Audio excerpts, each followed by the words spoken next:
죽음을 정지가 아니고 전진으로 봅니다. 전진.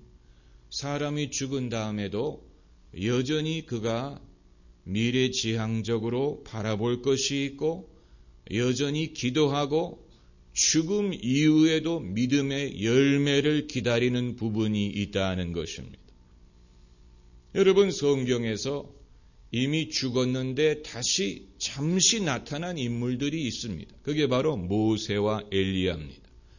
예수께서 변화상에서 영광스러운 몸으로 변화되셨을 때 그 자리에 두 사람이 추가로 나타나는데 그게 바로 모세와 엘리야입니다. 그들은 벌써 예수님 시대에서 수백 년 전에 숨을 거두었어요. 모세 같은 인물은 1000년 전에 이미 세상을 떠난 인물들입니다. 그런데 고인이 된 엘리야와 모세가 예수님을 만나면서 무슨 얘기를 했냐면 그들의 대화 내용을 베드로가 들어봤더니 장차 예수께서 예루살렘에서 별세하실 것에 대해서 대화를 나누었다 그랬습니다.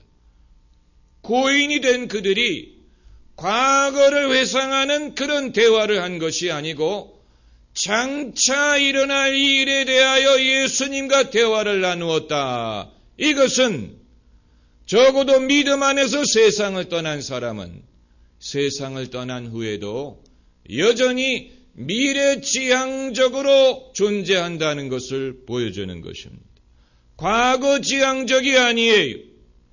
이전에 살던 그의 삶에 대하여 후회를 하든가 그리워하든가 못 잊어 하든가 과거지향적인 것이 아니고 믿음 안에서 세상을 떠난 사람은 여전히 하나님의 나라를 바라보고 하나님 나라의 성취를 기다리고 믿음의 열매를 기다리고 전진한다는 것을 보여주는 것입니다.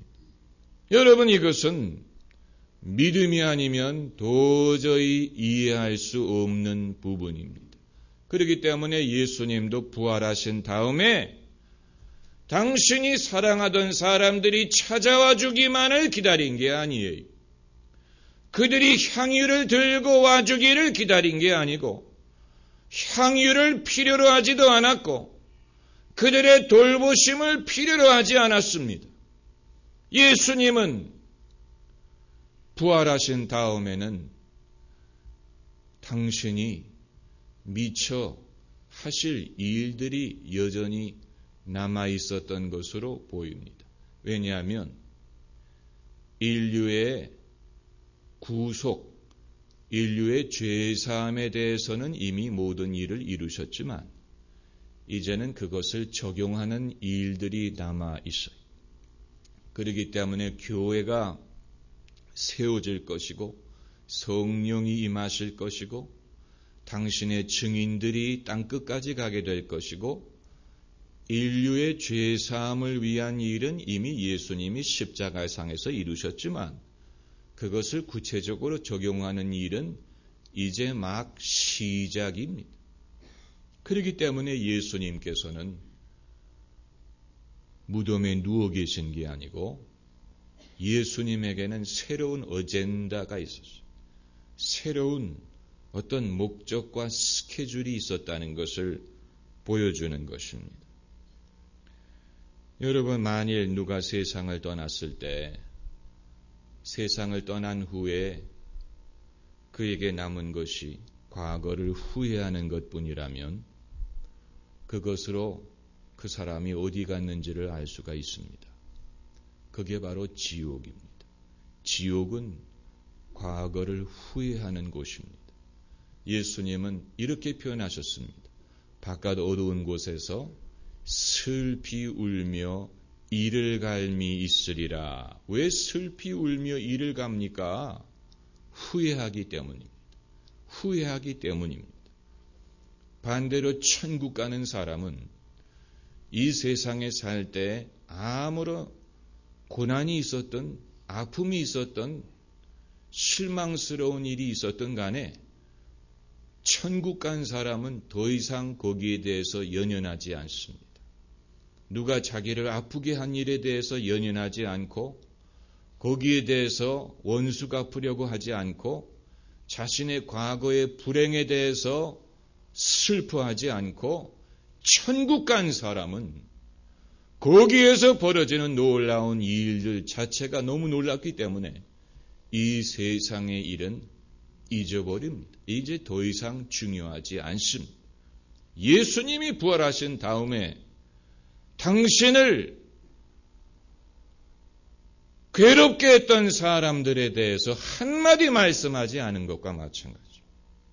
예수님을 못 박은 사람들, 또 배반한 사람들, 욕한 사람들에 대해서 예수님 한마디 말씀 안 하셨어요. 아마 우리 같으면 그들을 찾아가려고 했을 겁니다. 너 나에게 뭐라 그랬어?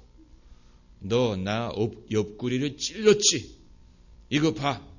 이런 식으로 우리는 그렇게 할 것 같은데 예수님은 거기에 대해서는 이미 잊어버렸어요. 이제 그것은 더 이상 중요하지 않아.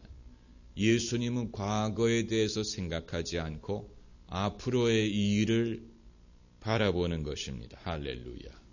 여러분, 그게 상상이 잘 안 되실 것입니다. 그 이유는 우리가 비록 천국을 믿는다고 하고 또 영생을 믿는다고 하지만 우리의 대부분의 관심사는 여전히 이 세상에 속한 것이기 때문에 그렇습니다.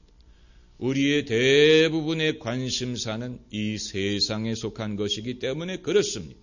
우리가 기도를 하든 우리가 믿음을 가지든 신앙생활을 하든 간에 그 목적은 대부분이 이 세상에 속한 일들이에요.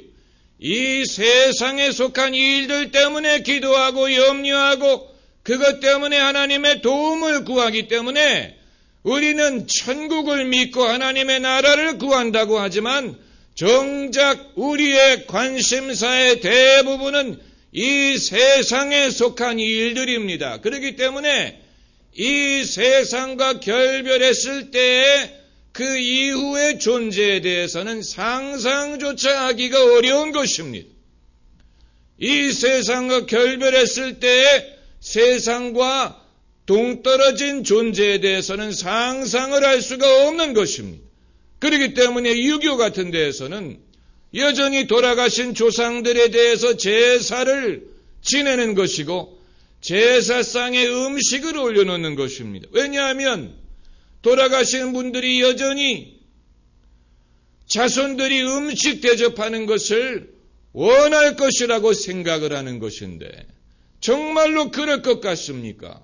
사람이 세상을 떠난 후에 자식들이 1년에 한두 번 제사상 차려주는 것을 기다리고만 계실 것 같습니까? 죽음이란 그런 것입니까? 그렇다면 그것은 불행한 것이 될 것입니다. 불행한 것이 될 것입니다. 사람이 세상을 떠나면 사람이 와서 찾아와 주기만을 기다리고 꽃을 무덤가에 놔주기를 기다리고 자기를 생각해 주기만을 기다린다면 그렇다면 죽음은 비극이고 불행한 것이고 전혀 우리가 천국의 기쁨과 연결할 수가 없는 것입니다. 그러나 예수님은 막달라 마리아가 와주기를 기다리지 않았고 막달라 마리아가 들고 온 향유를 필요로 하지 않았습니다. 예수님은 베드로나 제자들이 찾아와 주기를 기다리지 않았습니다. 예수님은 그들을 만나 주실 것입니다. 그러나 그것은 예수님의 스케줄에 의해서 예수님이 그들을 찾아가실 것이지 제자들이 예수님을 찾아감으로 만나게 될 것은 아닙니다. 다시 말하면 예수님은 부활하신 후에 주도적으로 움직이셨다는 것입니다. 여전히 주도적으로 존재하셨습니다.